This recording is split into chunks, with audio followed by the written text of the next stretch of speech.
All right. Well, good afternoon, folks. My name is Bernadette Austin. I'm the CEO here at CivicWell. Wanted to welcome you all to the final installment of our fall webinar series, where we discuss cross-sector and holistic approaches to the various challenges that we're facing. We're so proud to bring you insights from some of my favorite colleagues and friends who are really key change makers working at the intersection of fields like climate, health, transportation, and community investment. Please utilize the Q&A portion and the chat section for dialoguing and asking your questions. So first, you can look at the chat. There is information about our webinar series. If you've missed the other webinars in this series, never fear. We will be recording these, and so you can actually view previous ones and also share the recording of today's webinar with your friends and colleagues. The other topics include health and all policies, transportation equity, and climate disaster resilience and recovery, and they can be found under our resource library. So you'll see that in the chat as well. I'd like to highlight that this webinar series is sponsored by AARP California, which is so committed to efforts that improve livability across the state. So, like many of you, you're probably very interested in what has become an incredibly timely topic. What is the interaction between state and locals from policy to implementation? And also, how are we doing this work of continuing to invest in climate?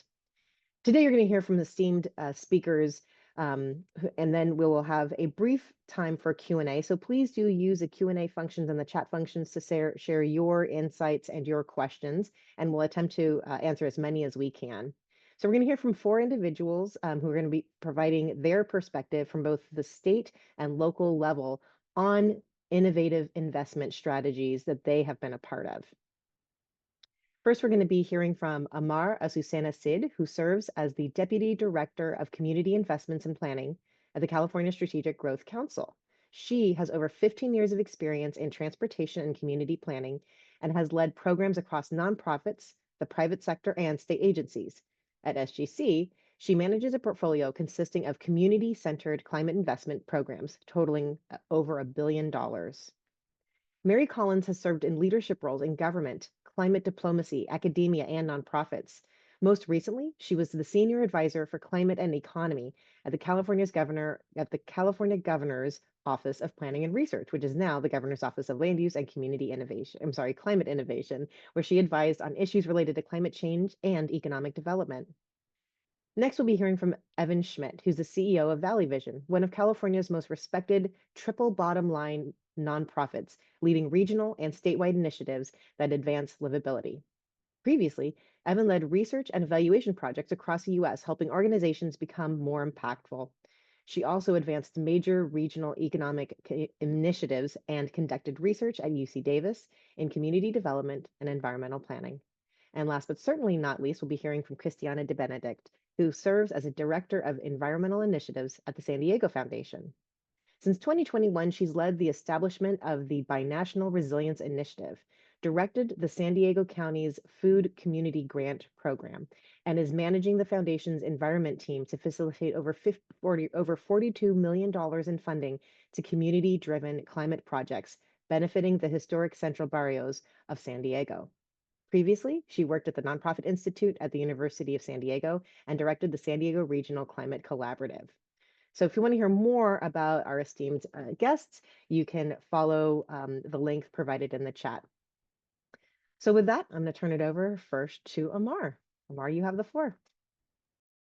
All right. So we're talking about innovative investments. Thank you all for joining. I'm happy to be on this panel with these great group of strong leaders in our region and throughout the state.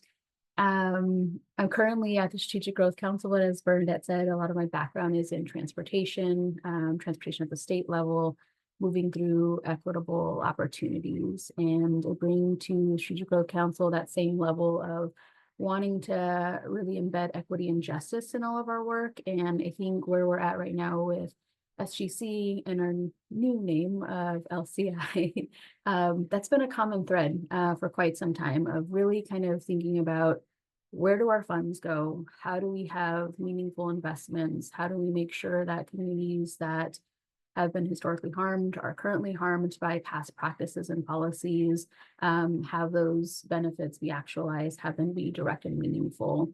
At the state level, it's been a process. I think California has been leading the efforts in, I would say, a profound way. We've been utilizing tools that help us get to communities that are most impacted by climate, and finding other ways to layer and strategize other, I would say, equity-based tools to get down into the weeds of finding communities that are not captured by some of our certain tools that we utilize.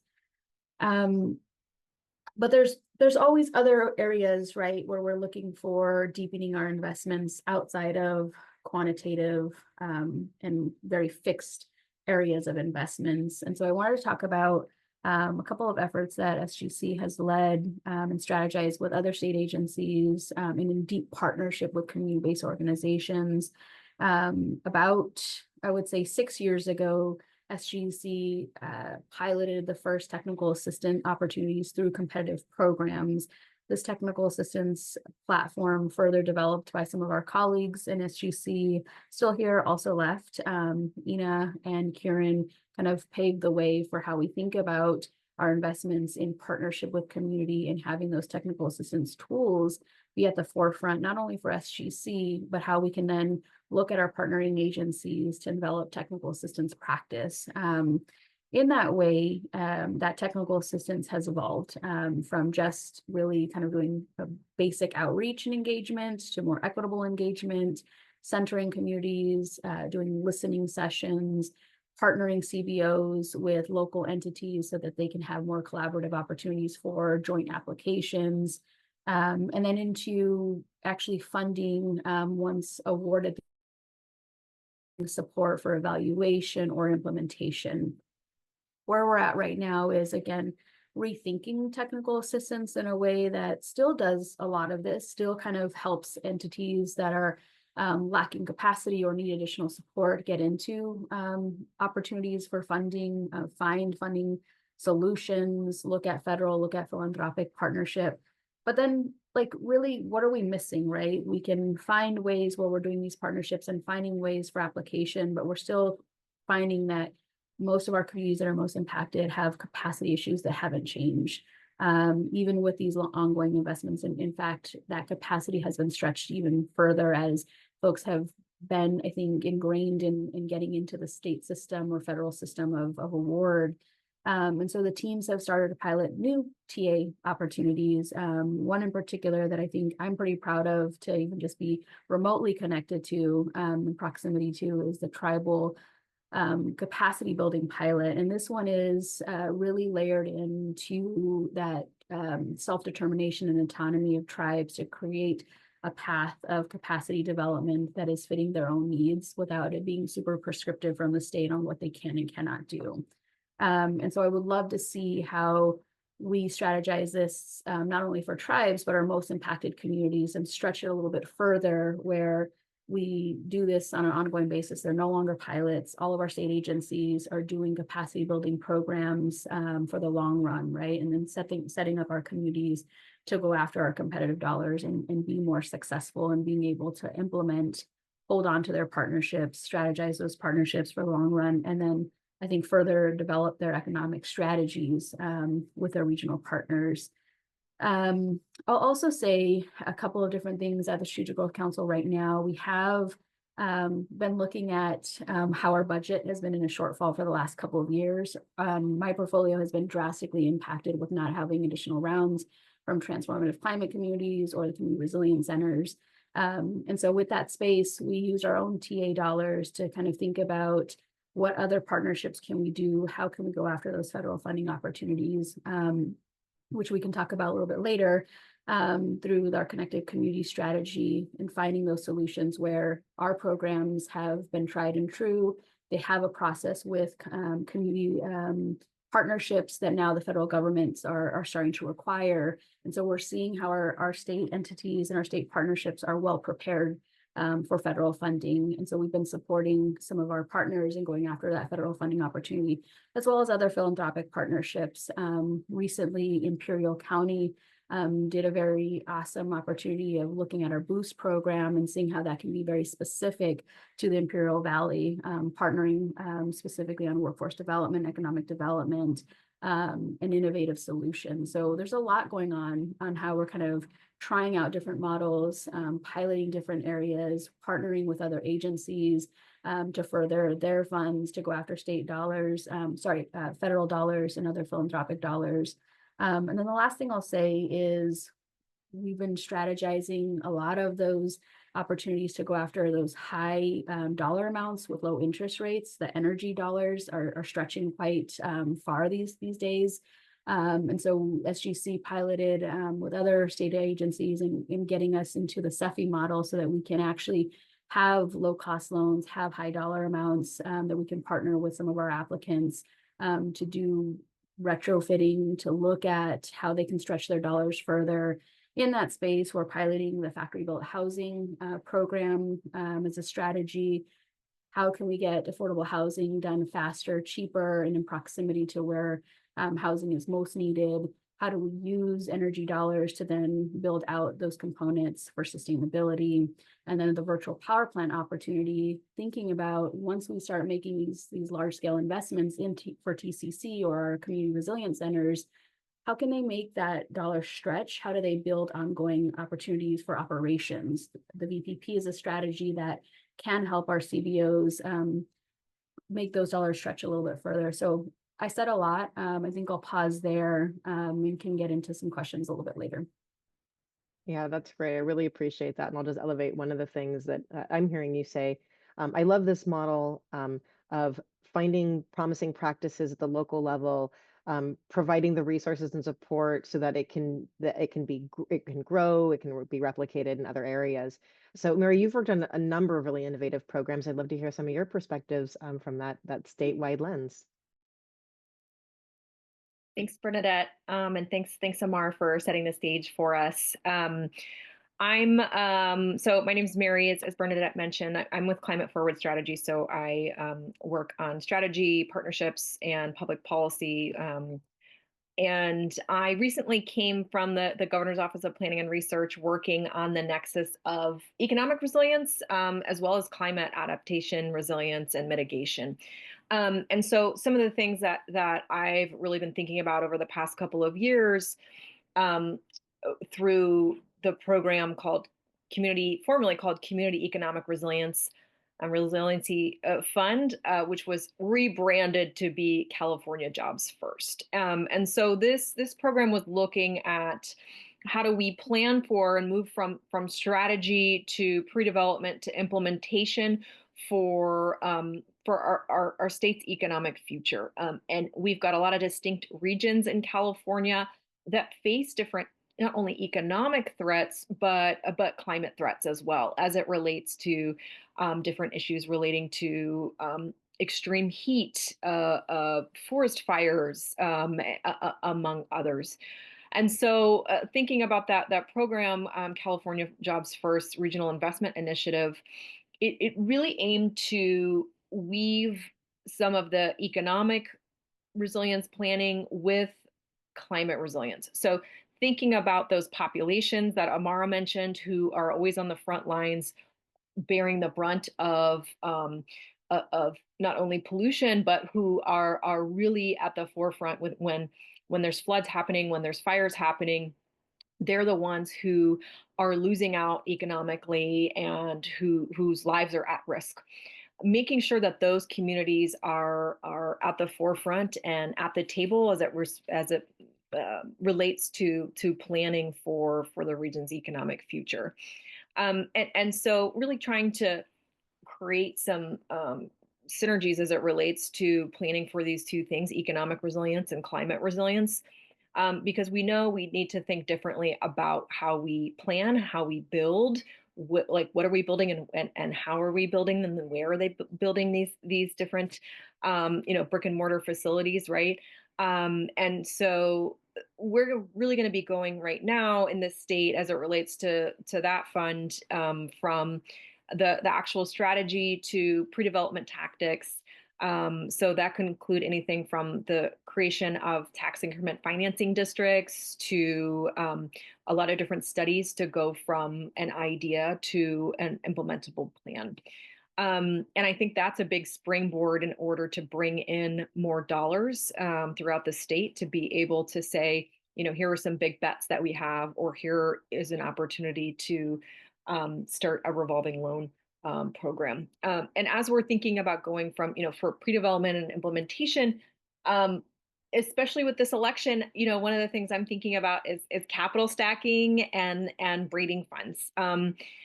We're going to need people that are good at looking around and looking for private sector dollars and bringing in those private sector dollars as well for climate resiliency projects. And that's something that we've seen other countries leaning on, other states leaning on. Japan, they use a lot of PPPs for climate resiliency projects. And so for me, I'm thinking a lot about moving from the planning to the implementation and really having to braid funds and lean on the private sector as we're moving into a new federal administration. Yeah, absolutely. It's definitely something that we're thinking about. And so our next two speakers have been working at the regional level, which I think is really insightful. And our first speaker, Evan, her organization has worked very much with the private sector as a key partner. And I'd love to hear you talk a little bit more about some of your experiences, Evan. Yeah, thank you, Bernadette, and thank you, Amar and Mary, and everybody on this panel. This is honored to be here. Great to be with all of you. So, as Bernadette mentioned, so my organization is Valley Vision. I've been the CEO since 2020, and we're in the capital region. We're located in Sacramento, but we're a regionally facing nonprofit, and so we have our kind of value foundation is around triple bottom line, or advancing co-equally environment, economy, and equity goals. And we work in a really broad way to ensure livability across the capital region. So, Mary has talked a little bit about the SURF, or the California Jobs First program, from the state perspective.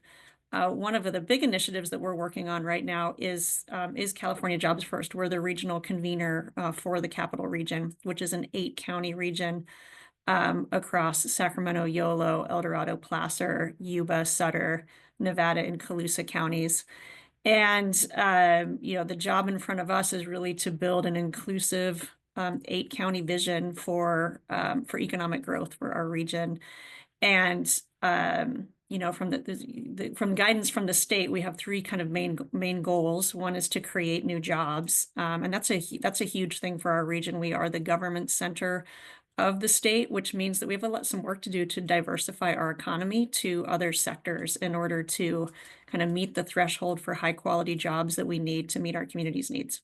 And so, in the research that was conducted by, we brought in the Brookings Institution to help us with some kind of look at our market and help us understand where our opportunities and challenges are. And, the number they gave us was you need 335,000 more high quality jobs to meet the needs of your 8-county region. So that's a huge lift, and really has us thinking about what we're doing to create jobs. So that's one of our main goals: creating jobs, then creating inclusive pathways and reducing barriers to getting those jobs. So really thinking about how it is that we're engaging with historically excluded communities and those who have been marginalized by economic growth. And then finally, the climate resilient piece. And Mary talked a lot about that too, but really looking at our new economy in the state and all the goals that we have around reaching our climate resiliency goals, both for our environment, but also for our economy. So, we have been deep in regional deployment of this project, and I think it is a really good example of kind of some of these the complexities, I think, of a climate resilient economy and of enacting ambitious state goals on the regional level. So some of the things we've done, I mentioned that we brought in the Brookings Institution, and so that was really looking at market economics and where's our opportunities and where do we have opportunities to build jobs in our tradable sectors, and really looking across our 8 counties with a deep dive of what's possible for our region. But we also did a lot of community engagement. Bernadette was involved in that as well, especially with our business community, but we wanted to reach specifically the disinvested communities who have historically been excluded. And in addition, you know, this is a bridging project all the way from our major employers in the region to our small business, to our community members. So it was a really far-reaching community engagement effort. And then finally, kind of the last piece is creating shared governance and shared decision-making. So we created our leadership council, which is really a highly represented 40 person body from 8 counties to really come together to make decisions, which has been a real challenge in trying to kind of bridge that really diverse table. So I bring up all of this because I think that as we think about our regional systems and our local systems, you know, there's a real complexity to the work in terms of trying to repoint our economy towards inclusive pathways and climate resilient pathways. And I think the state has done a great job of kind of setting us up for, setting our state up for that work. And it's required really intensive work, not just from my organization, Valley Vision, but I think we've had over 25 subcontractors as part of the process so far. And then, like Mary said, we're reaching the next phase of the project, which is, it's called the Catalyst phase, but it's our opportunity as a region to deploy $9 million into the region for pre-development projects. So that's kind of helping our region get ready and build our capacity towards these inclusive economic development projects. So that's anywhere from creating feasibility studies to doing community engagement for workforce programs or curriculum building, you know, all those types of things. I think as we think about this big statewide project and our regional deployment of it, huge challenge is sustainability, thinking past 2026, right? We've spun up a lot of activities, a lot of momentum, a lot of attention towards these big goals. And we also have the knowledge that, you know, from what we know now, this is a one-time funding, and it's really going to be up to us to think about how we carry this forward. And so things that we're doing is really looking at how we are using this 2-year runway between now and 2026 to find other sources of funding, not just for us, in fact, I think to the least extent for us, but really more for the goals that are coming out of our regional effort. So how do we start to move those towards other sources of funding? And then I think also really looking at the private investment world and looking at like how might our bankings and our banks, philanthropy and other institutions come together for some aligned funding in order to support some of these goals that also intersect with you know, the goals that they have for their community reinvestment. So that's a little bit about We Prosper Together. We actually, the last thing I'll say is that Valley Vision does a really broad set of work across, you know, beyond the We Prosper Together and California Jobs First program. We work really extensively in clean air and climate. We manage a number of coalitions, including the Climate Readiness Coalition, which Civic Well has been very involved with for many years, Cleaner Air Partnership. We do a lot of bridging work in that world as well. So working with our regional institutions to engage with community-based organizations and community to understand how the programs are going to meet the needs or not for frontline communities. We work as a workforce intermediary in our region, and so that's working with our workforce development system, our educational institutions, community-based organizations, all to kind of translate programs to opportunities in the region and working with employers to do that. So, you know, that's where I'll end, I think, of just saying the world is becoming increasingly complex as we think about climate resilience and things like equity and economic growth.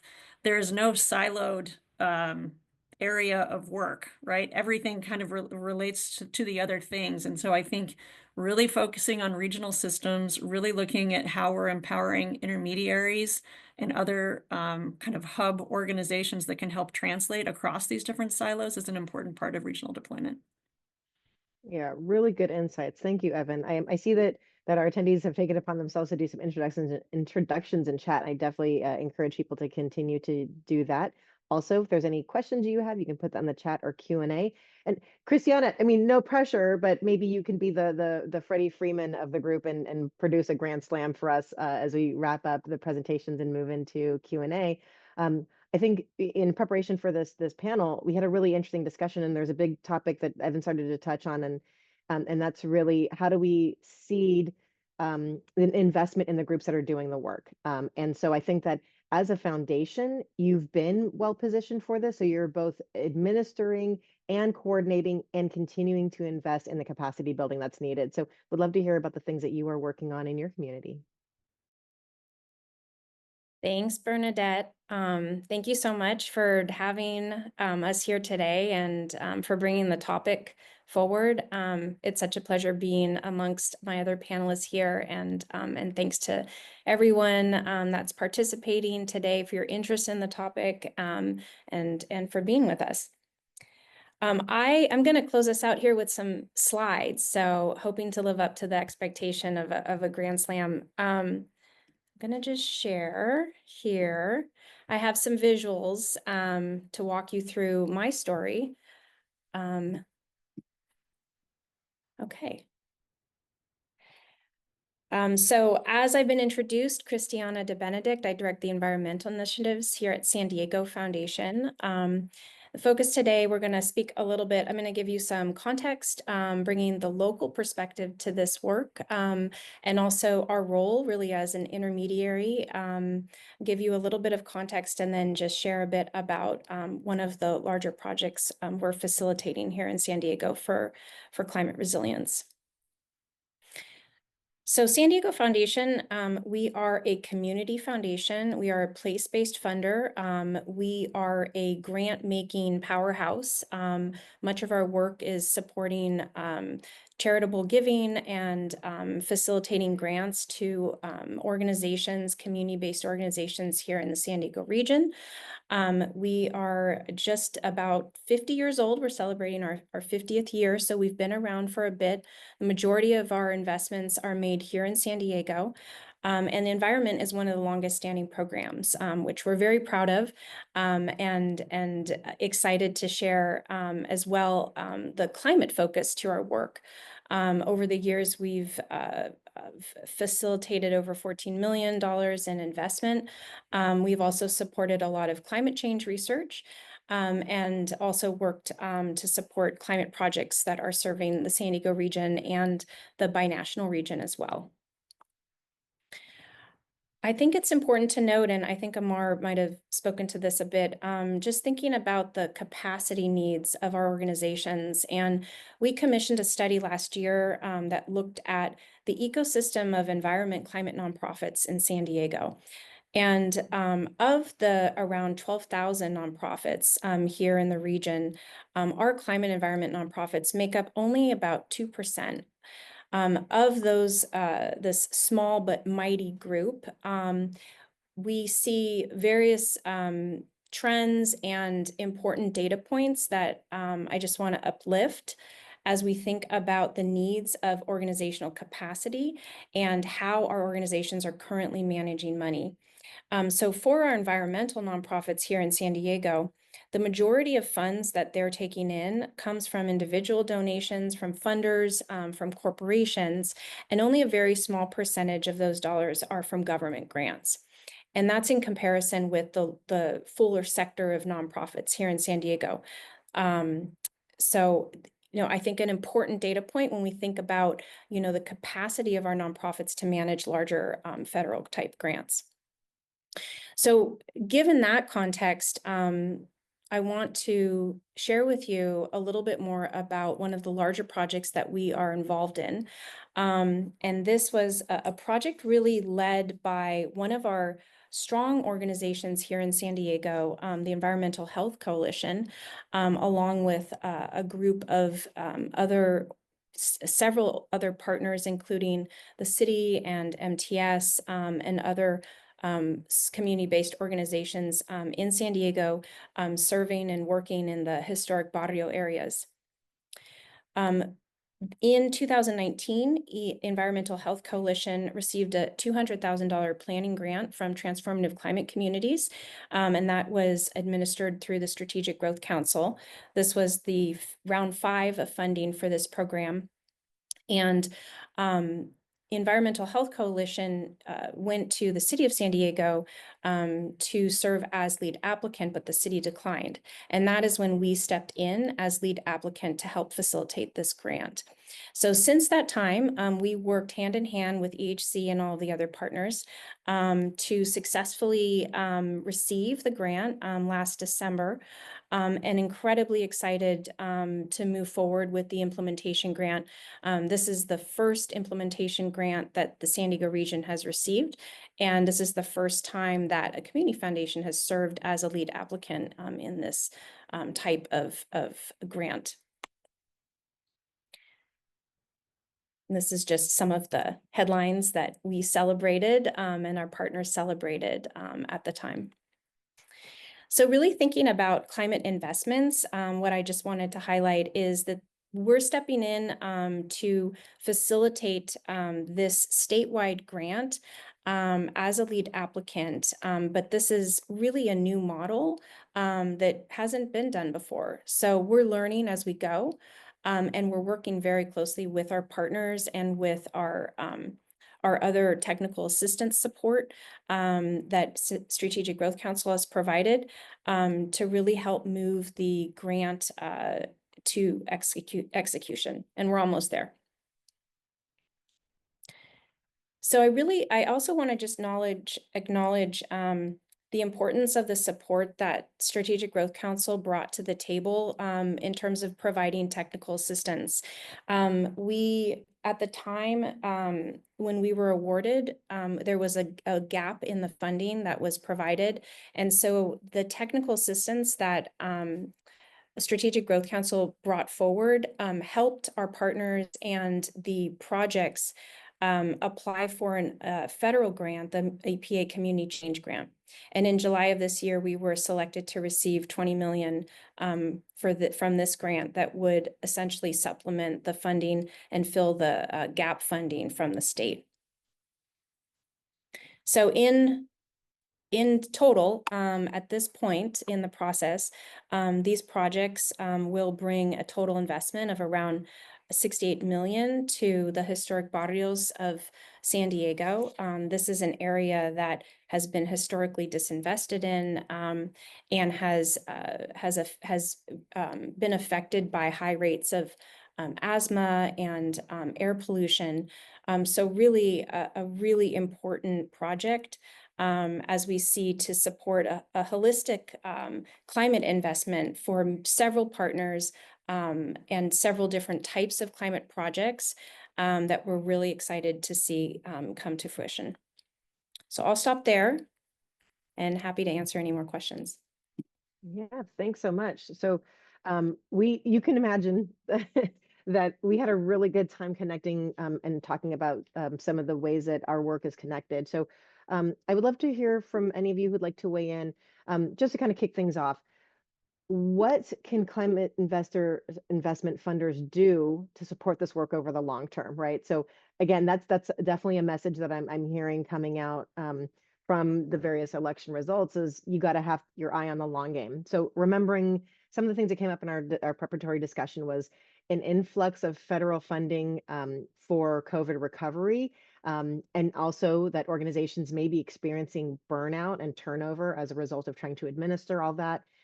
There's also an interesting question in the chat. Encourage people to look, I'm sorry, in the Q&A section, encourage people to review that. But I'll write, the question is about, are there any organizations at the state spearheading efforts like a statewide data system to record and track electrification goals? So I'd love to hear any of your thoughts on that. What can we do keeping an eye on the long term? What advice do we have for people working in this climate investment space? So anyone who wants to go.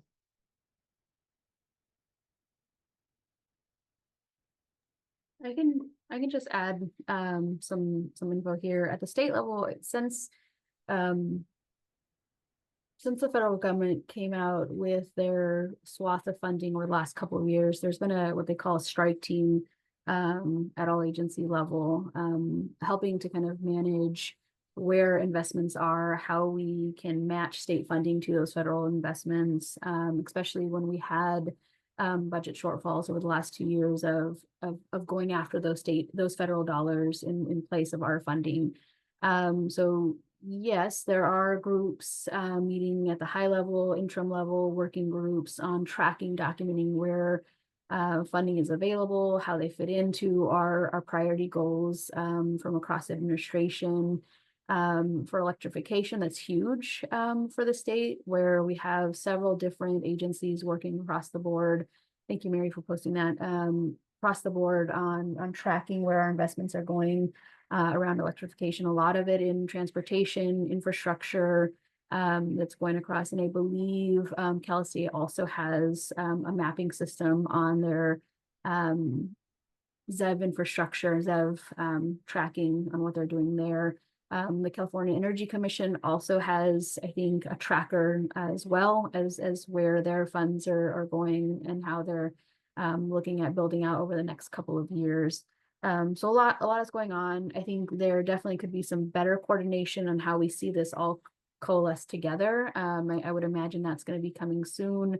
I heard today in a different working group, other data trackers and other data metrics that are coming on board to support what we may see coming out of this next federal administration and how we may be able to manage that particular situation.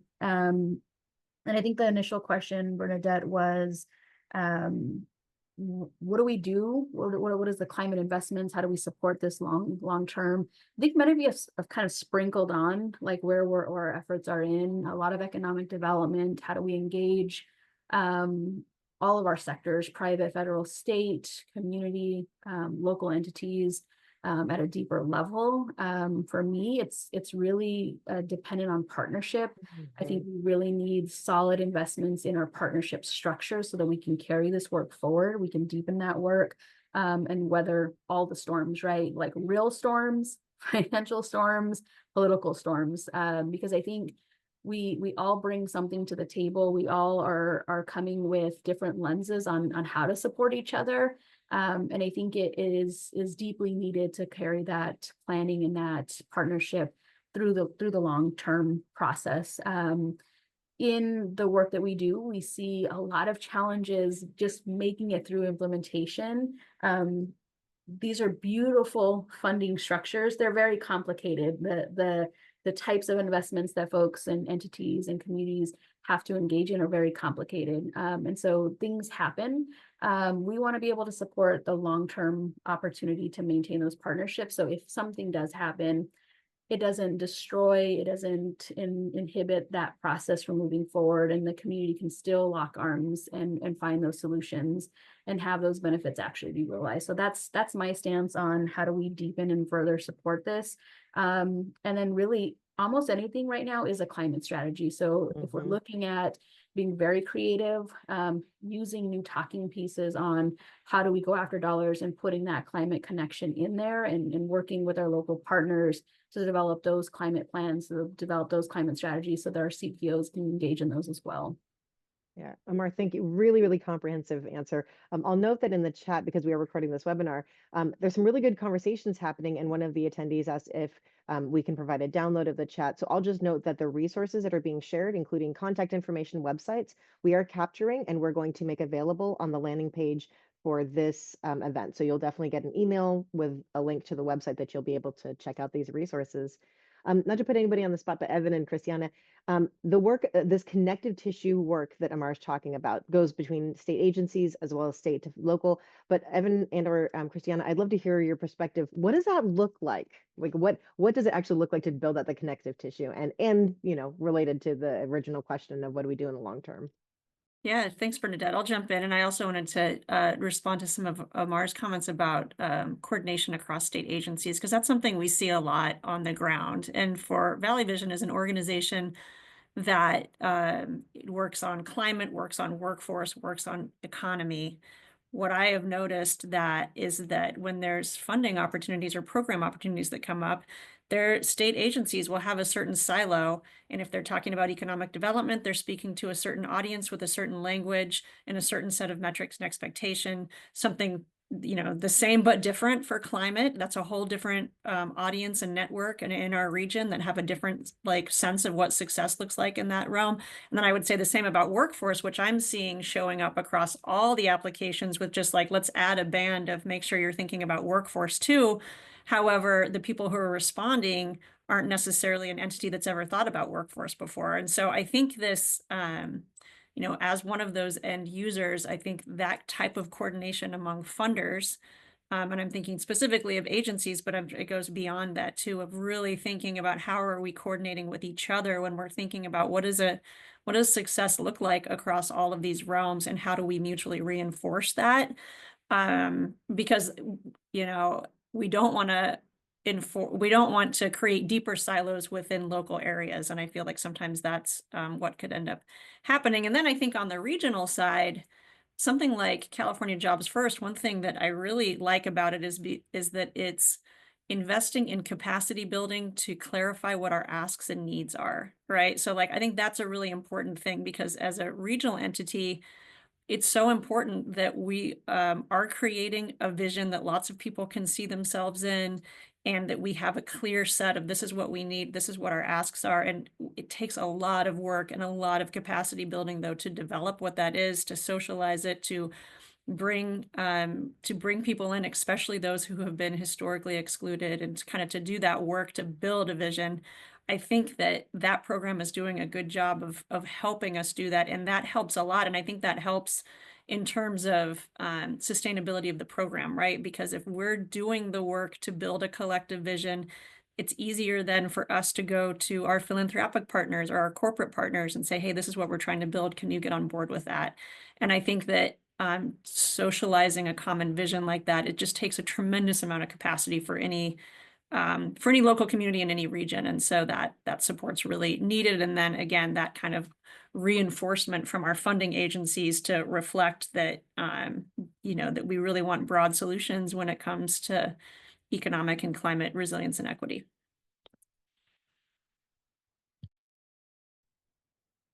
I completely agree. And I think the topic of organizational capacity is probably prominent in all of our experiences.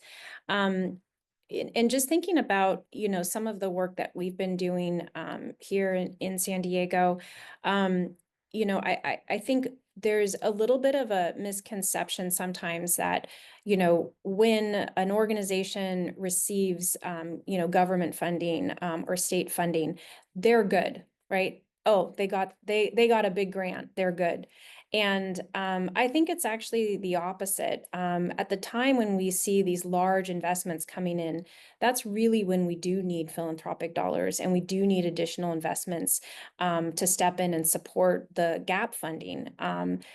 Government funding, state funding, federal funding has certain restrictions. There's certain guardrails, and philanthropic dollars are flexible. They may be smaller, but they're more flexible.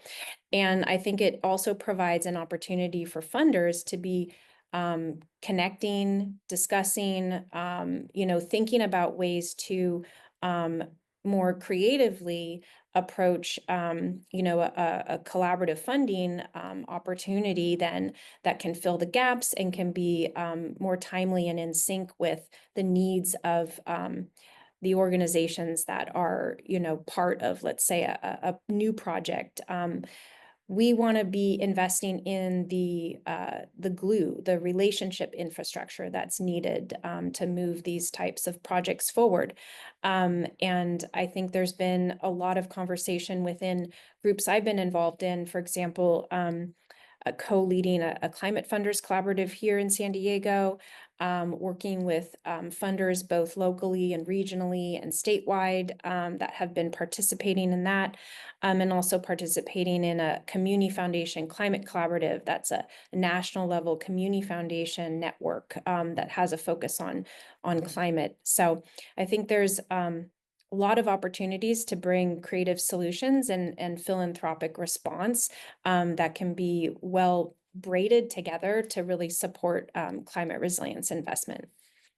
Yeah, that's really valuable and insightful. Thanks for that. So, my next, Mary, you talked about a lot of great long-term strategies in your initial remarks, talking about tax increment financing, revolving loan programs, opportunities to work with the private sector on capital stacking and other things. I just want to highlight that, this is a new economy. So it's, still maybe not in its infancy, maybe it's in its adolescence, but it takes a long time for new economic models like a climate economy to really kind of gain a foothold. So my question is, what can local partners do to support that evolution, but in a way that addresses equity and just transition? And one of our attendees has asked your opinion, your all opinion on what do we think is going to happen to Justice 40 programs and funding given the new incoming administration. So, this broader question of, what can local partners do to support this sort of just transition in this new economy? And I don't know, Mary, if you want to go first or if others want to chime in. Yeah, that's a great question. I don't have the crystal ball of what we're gonna see in 2025, but I mean this incoming administration has made it pretty clear what their priorities are, and it certainly is not the Justice 40 communities, right? And the past couple of years, we're talking about social infrastructure. The past couple of years, we've especially here in California, we've spent tremendous amount of capital, of energy, of time building this social infrastructure. Like, we have to lean on our partners here in California to keep that social infrastructure going, to be able to continue these projects, continue this for the long term. Because there are private sector entities that want to invest. I remember hearing Wells Fargo say that they had a $500 billion sustainable investment goal by 2030. Look, we've been doing the work here in California to set this up. We've got our plan. We've got some projects in motions. Like, invest in us. And so I think that what locals can do is really lift up the social infrastructure, these strategies, and all of this work that's gone into it, to be able to bring in private sector leaders. And we're going to have to focus on bringing in some of these other tools in our toolkit, right? We've got great assets here in California with the iBank, with the infrastructure bank. And then we haven't talked about this yet, but we did see the climate bond pass here in California. So, that is some positive climate news out of this election here in California, that we have the opportunity to move forward there with respect to that. And there's a couple of really big highlights with respect to the climate bond. So there's drinking water and safe water. There's wildfire prevention and forest resilience, biodiversity protection and nature-based solutions, some clean air initiatives, parks and outdoor recreation, among others. And so those can all have really big equity components to them, as well as economic development components to them. So I think it's really incumbent upon us here in California to continue the work, to continue the momentum, to make sure that people don't get left behind as we're building this new economy. And we're certainly going to be on our back foot, right, with our state administration and having to fight. And one of the things that we'll need to do is make sure that underinvested communities, disinvested communities, tribes don't get further left behind. Yeah, absolutely. You made some really good points. Does anyone else want to weigh in? Amar, I see. It looks like you might want to say something. You probably have a lot of things to say. I have a lot of things to say. I don't know if I can say them. Appreciate Mary touching a lot of stuff there. I think at the state level and across many fields, we're going to have to dig deep. And again, like I mentioned, partnership, find ways to strategize what's next once we know what's going to happen, as we start seeing how the next administration, federal administration, is going to impact not only like our federal programs, but like the trickle down effect that we are, I think, anticipating. Climate bond did pass. Exciting. There's a lot in the climate bond. I think right now it's It's a lot of start and stops on how we actually then land our programs with this climate bond. What can we do within our programs that are continuing on for another year to maybe pick up or capture on what the federal government may be pulling back? How do we address our programs where we can broaden some spectrums, have some different opportunities for allowable costs? How do we deepen who we're targeting, what the priorities are? I think those are all key spaces that all of us can discuss and engage in as we further develop Prop 4 and into the actualization of the funding. And then I think moving forward, again, we have our partners, community partners on this call. Our regional approaches, I think, need to be solid. Again, how do we make sure that we are not just doing statewide things, we're not just doing very niche local things, but like taking a regional approach so that folks can learn from each other within each of those regions, not having to develop things from scratch. They find what works, find some similarities. I think that's going to be key. So to keep our party populations, our tribal populations, historically underinvested in, BIPOC populations engaged, sharing out what those resources are, sharing out those prime examples, so that they don't have to exasperate all their costs on creating something new. Yeah, really good insights. I'm sure that Evan and Christiana have stuff that they want to weigh in on, but I want to make sure I pivot and address one of the questions that came up in the Q&A section. So, and that is, okay, so what should we do? So from the perspective of local governments, we have a lot of people joining from local governments, not exclusively, or at least maybe nonprofits or community groups that work closely with their local government jurisdictions. Who should they be partnering with? And the question specifically asking about private sector, but I'd love to get, your insights. And yeah, maybe this is a Christiana and Evan question first. So what do you recommend for local governments to do? How do you start those conversations? How do you identify those potential partners? How do you go about doing that? Well, I can jump in. I think this is something we've given a lot of thought to, especially, knowing that we're going to be putting community grants out for inclusive economic development projects. And as I said before, really trying to design sustainability into that. So thinking about how do we bring other partners alongside us. I think one thing that we, that happens that I think needs to be worked on is kind of the sprinkle approach of philanthropy and corporate giving, which is, giving a lot of different causes, $5,000 each, and, hoping for the best. I think that this idea of really getting everybody behind a few things that we feel like we can move is really important. I think that's where we have the opportunity to make bigger impacts. And so, working with those corporate partners and our private partners on what are their priorities and kind of how do we all dig deep into finding those common things that we can all get in on together, I think is going to be really important. I do think the responsiveness of our private sector, especially given the changing priorities in our federal landscape, are really important in California right now. And that's something that I hope that people really step up to the plate to support the things that they value, especially around climate and equity. So I think, a lot of that is certainly work that can be done on the local level of our regional stakeholders, but I also think that there's some of those larger funding entities that have a lot of potential for impact in this space, and so creating those really clear messaging around where's their leverage opportunities, where do we have common values, and how do we move that together.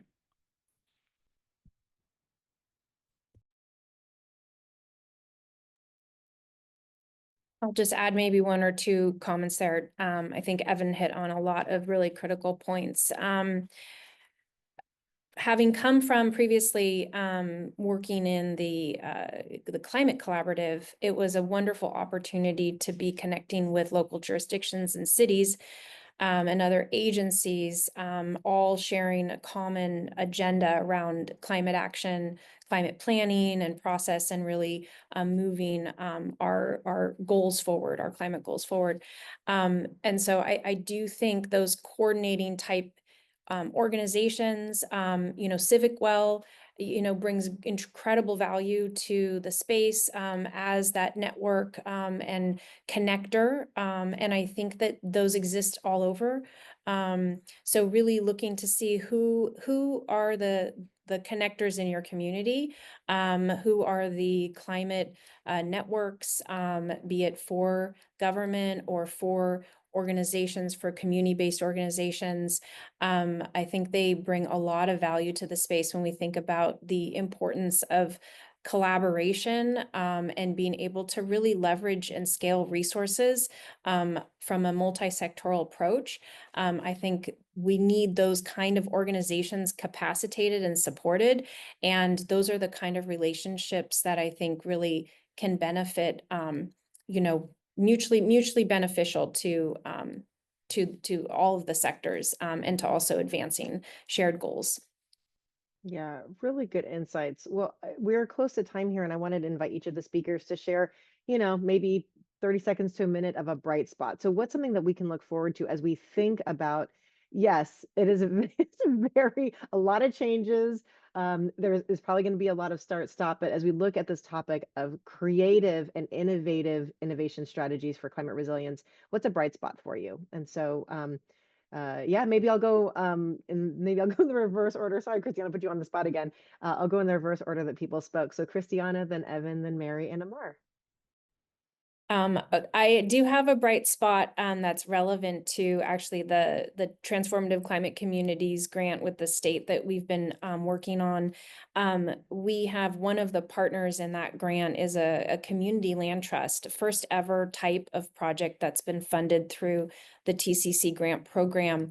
And because of that, there were new complications and challenges that we had to address for them to secure a piece of property while we worked with all of the other partners to try and execute the grant. And so with our government partners, with SGC staff, we actually, we were able to pursue a totally different route to develop a grant agreement outside of the full partnership agreement, and we're able to set up the structures, quickly move the process through at the state side, and on the ground with our CBO and a fiscal sponsor to secure a property, the first community land trust within that grant, and the first grant within TCC to go through. So we're very excited about that. Well, I'll say, first of all, I'm grateful to live in California. I think California is leading in a lot of great things, and in general, that's a bright spot for me right now. But I'll say specifically, I really do think the California Jobs First, and specifically the We Prosper Together, our capital region effort, has got me feeling really excited about a lot of different things. I mean, one is really just this statewide effort to braid equitable economic growth and climate resiliency. I think that's the right work to be doing. And I think the level of energy and resources that are being put to it is really important and really promising. And we're only at the very beginning of what that investment will result in. So that I'm excited about. And then on the regional level, I'm seeing different types of collaborations, different types of conversation. I feel like, maybe we're starting to kind of hit the flywheel a little bit and see some of the benefits from, what so far has been a lot of building and planning work. So I feel really optimistic about where we're going. That's a good one, Evan. I'll pivot. I will second that, but I'll pivot, and I just want to give some more love to the climate bond. One of the keystone things in there is to support clean drinking water for people that don't have access to it. We love to talk in California about how we're the world's fifth largest economy, but a lot of the kids around the state, about 60% of the children in the state, are in families that can't pay for basic needs. Many of the families that pick our food do not have access to clean water. And so if you are eating your breakfast and your lunch and your dinner today, people worked really hard to get that to you. And many of them don't have access to water. And so that's one of the keystone things in this climate bond, where we can really create a California that we can be proud of. So that's a bright spot for me. I'm jumping on that climate bond love. I think there's so much in the climate bond that we can all be very proud of. So much gratitude for all the advocates to get it to where it was at. I mean, it was very tight for June. And I think there's a lot to celebrate. There's a lot of work ahead. But I think, again, in California, we have that deep commitment to the work and to really see some of these benefits making real change. A lot of extreme heat funding, wildfire and drought. And then super excited for SGC. We get to do another round of TCC and another round of the community resilience centers. It's really a bright spot for a lot of folks that have been advocating for these programs to be sustained through the general fund process. That's not the case, but we have this opportunity. And I just want to also just give a shout out to SDF, Environmental Health Coalition, because they're also pushing us, right? SGC and the state, things are hard. We want to be challenged. We want to have a collaborative process to strategize new opportunities to make things easier, to make them work differently. And I think the land trust moving forward was a big bright spot for us. Shout out to Nicole Cartwright, who's the PM for TCC is online, that has led a lot of this work over the last couple of months. So really excited to keep our partnerships up and to keep moving, and knowing you all are also here to support us. Yeah, it's been truly an honor to talk with you all in preparation for this, and today's webinar is wonderful. I'll just end with one of the comments from one of our attendees who's actually joining from New York State. He said, he says, if California leads, the country will follow. And I think that's a really wonderful sentiment that someone not from California is also saying, yes, we are looking to you. If you push these important values of climate with equity and economic development, others will follow. So thank you all for joining. As I mentioned, you will get an email with this recording and the resources that have been brought up in the chat. So thank you all for joining. This has been really an honor. We appreciate you joining.